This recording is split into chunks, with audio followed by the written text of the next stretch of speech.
Bonsoir à tous. Les quelques paroles que je vais partager avec vous ce soir ont été dites par l'autrice mondialement connue Amélie Nothomb lors d'une interview. Écoutez la fraîcheur des mots qu'elle utilise et qu'elle va nous dire dans son interview. Je n'ai pas l'honneur d'être juive et je le regrette. La judéité est peut-être aujourd'hui la dernière forme d'aristocratie en laquelle on peut croire. J'appartiens moi-même à une famille aristocratique. Je suis donc bien placé pour savoir que cela ne signifie rien. Être juif signifie beaucoup de choses.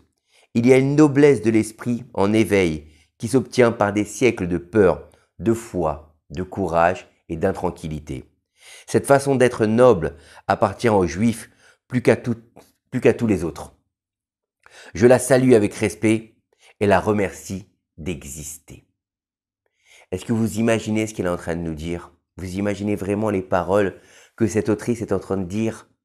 Moi, ça m'a fait l'écho de Atem Mamlechet Kohanim Vegoy Kadosh. Vous êtes une nation de prêtres et un peuple saint. Ça veut dire que cette non-juive, elle est en train de nous dire mais reprenez votre place, peuple d'Israël. N'oubliez pas qui vous êtes. Vous êtes une nation sainte. Vous avez été choisi par Akadosh Baruch Hu pour être les prophètes des nations du monde. Vous êtes le flambeau du monde. Qu'est-ce que vous attendez pour reprendre votre place? Voilà l'écho que ça m'a fait. Vous imaginez ce qu'elle est en train de nous dire? Une femme, autrice, qui n'a rien à voir avec le judaïsme. Elle nous parle d'aristocratie. Elle nous parle de noblesse du juif. Elle nous parle du juif en tant qu'élite du monde. Et nous, on va oublier. On veut se comporter comme les nations du monde. On veut être comme les autres, comme tout le monde. Et elle vient nous dire, mais non, vous n'êtes pas comme tout le monde. Vous êtes nobles. Vous êtes les prêtres du monde. Vous êtes un goy kadosh, un peuple saint.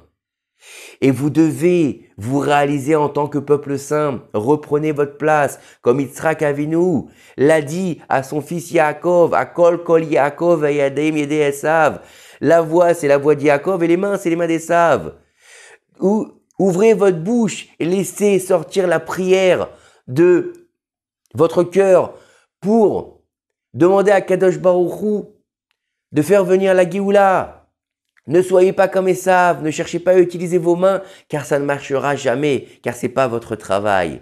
Laissez parler votre bouche, murmurez les paroles de Torah, apprenez, enseignez, faites parler votre bouche et votre cœur, afin de diffuser cette Torah exceptionnelle, extraordinaire et éternelle. Partagez avec le monde entier cette noblesse d'âme que vous avez. Soyez ce que vous devez être, c'est-à-dire les prophètes des nations du monde. Sachez que vous devez vous mettre à votre place et n'essayez jamais de prendre la part de l'autre. Prenez toujours votre part et soyez qui vous devez être, c'est-à-dire le peuple d'Israël, choisi par Akadosh Baruch Hu, Asher Bachar Banu Mikol Amim, qui nous a choisis parmi toutes les nations. Pas il nous a choisis tout court, il nous a choisis parmi toutes les nations pour être ses représentants et les représentants du divin sur terre pour toutes les nations du monde. À très bientôt.